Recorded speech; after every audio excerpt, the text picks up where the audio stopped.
cast your mind back to 2019. Sports rorts was set to become a massive scandal in the Morrison government. Labor slammed the coalition for its lack of transparency on the decision-making process behind the grant scheme. The party demanded a Senate inquiry. Fast forward to now, where we can tonight reveal the Labor Party stands accused of pork barrelling in the same vein. In an election promise, Communications Minister Michelle Rowland pledged to fix the mobile black spots in regional areas. She said this would narrow the digital divide and give those living in rural and regional communities the coverage they deserved. We've delivered $480 million for NBN's fixed wireless network upgrade, extending coverage to another 120,000 premises that are currently on satellite. And in the October budget, we committed to upgrade an additional 1.5 million premises to full fibre by the end of 2025. And importantly, over 660,000 of these premises are in regional Australia. Well, earlier this month, that election promise was partly delivered, with $40 million announced for the Improving Mobile Coverage Round. But there's a twist. Rather than allowing communities to apply based on their need for improved coverage, based on their black spots, the government seems to have hand-picked the 54 specific locations. Tonight, we can reveal the vast majority of locations being funded are in Labor-held seats. As it turns out, 40 of the 54 locations are in Labor electorates, and just 11 locations are in coalition-held seats. 7 of those 11 locations were marginal seats that Labor hoped to win at the last federal election. So 40 out of 54 areas receiving funding to fix their mobile phone coverage are in Labor seats. That's 74% of the list, even though Labor only holds 33% of non-metropolitan seats. And coalition electorates received only 20% of the funding, even though the coalition holds 62% of non-metro seats. There are a lot of important questions for the government to answer on this. We need to know what process the Labor government undertook to decide where the funding went. Was the department involved in this process? Did the department decide which areas needed to receive the funding? Or was this a political decision made by the Labor Party?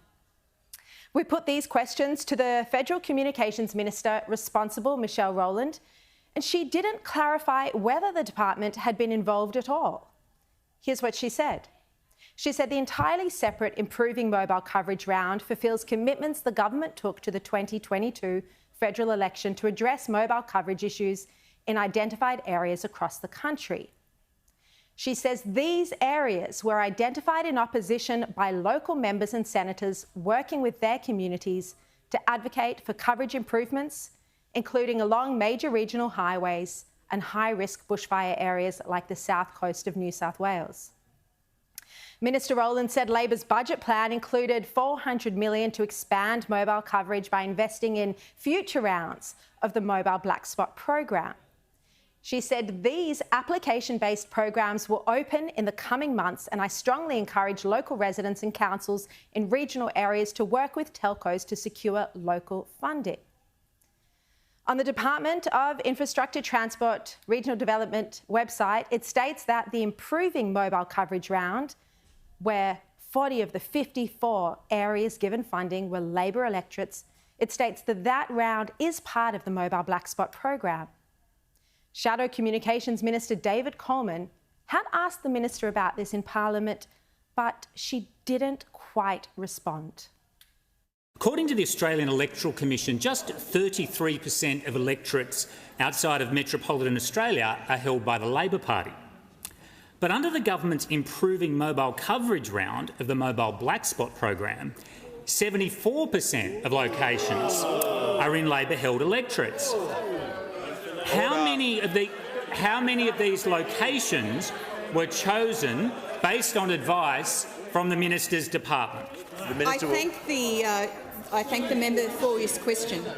Improving access, especially to regional communications, is a top priority for the Albanese government. And the member for Casey the will leave the benefit chamber of the member, I will set out the different elements of our plan to do so. Now, David Coleman tells me that this is Labor's version of the sports rort saga. I interviewed him a moment ago, and we're going to bring you that interview later this hour, but he makes it clear that if a proper explanation isn't given for how the minister came to the decision to award 50 out of 54 electorates in Labor areas, then he will be calling for an inquiry. From the minister's press releases, it does appear that she has specified the 54 locations, overwhelmingly in Labor electorates. And so I actually asked her in Parliament recently, were any of these locations based on the advice of your department, or did you actually pick every one of them? And she didn't answer. And I'm pretty sure the reason she didn't answer is because she did, in fact, direct every one of these locations. But of course, she can clear that up if I'm wrong.